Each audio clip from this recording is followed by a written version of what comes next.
You are not going to believe why that temperature gauge isn't working and exactly what it's doing to this car.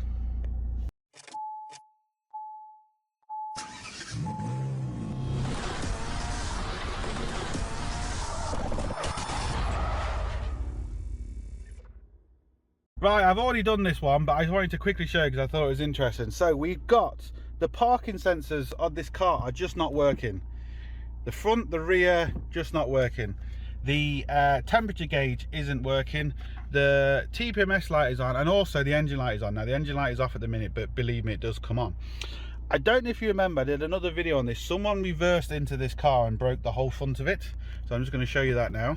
So if you remember, we actually fixed the adaptive cruise control, and this was all mangled here. This is our new sensor. This one was the one that was all mangled.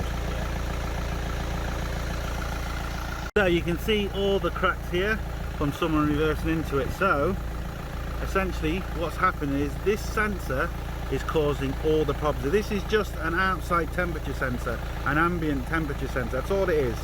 But the way it's been crushed and bent inside is causing the TPMS light to come on, it's causing the engine light to come on, it's causing the reversing sensors and the front sensors all not to work. So I'm just going to put it back to this one and I'm going to show you. The old sensor here, you can see the damage that was done to it. When you first turned the ignition on this car, it just used to do this big long beep.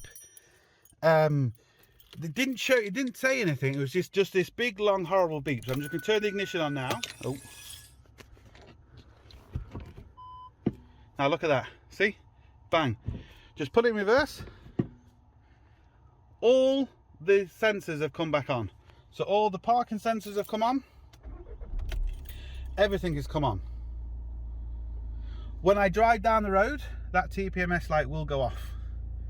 And this was all down to this sensor here, this ambient temperature sensor, causing the reverse parking sensors and the front sensors not to work, the TPMS light on, the engine light on, all down to this because someone reversed into this car and drove off because they realized they'd done damage. The customer was quite lucky because in another video we fixed and we realigned the cruise control, the adaptive cruise control, with no special tools. And when I saw this, I just ordered a sensor because I said, look, we have to get this sensor first. We now have, as you can see, look, we now have a temperature reading. But yeah, so if you disconnect this sensor, it's not that when you disconnect this sensor, it's not that all that will stop working. It's just the way this sensor is damaged internally is causing the problems.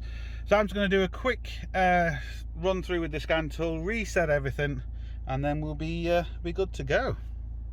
One thing I can do while that's resetting itself is we can go into car and we can set.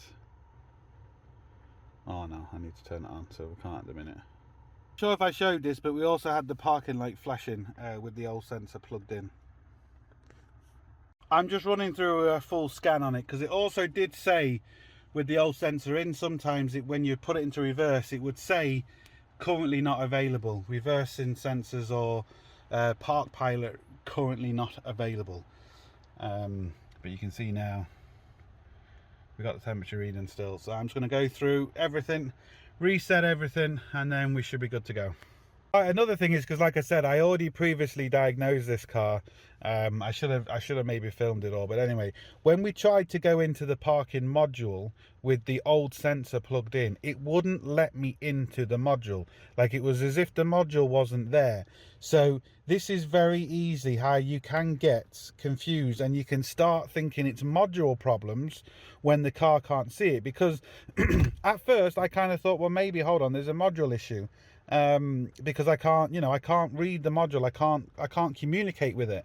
And then I went digging a little bit further and I realized it wasn't. But it's very, very easy to ignore codes that you would think has absolutely nothing to do with, like the ambient temperature sensor, you would think has absolutely nothing to do with the TPMS and the parking sensors. So be very, very careful before you should start replacing parts, because otherwise this would have been an expensive fix, replacing modules and everything, and absolutely nothing was going to work. Just just a new sensor. Right, and now I've reset everything. I can actually set the tyre pressures, which I couldn't do before. So there we go. We should now, when we start this, have absolutely no problems. And there we go. No lights on, no problems. Happy days. Wow, unbelievable. Absolutely no fault codes. We was even having an issue with the adaptive cruise control. There was a fault code in the central electrics, the adaptive cruise control, the gateway. There was a few, and it was all to do with this.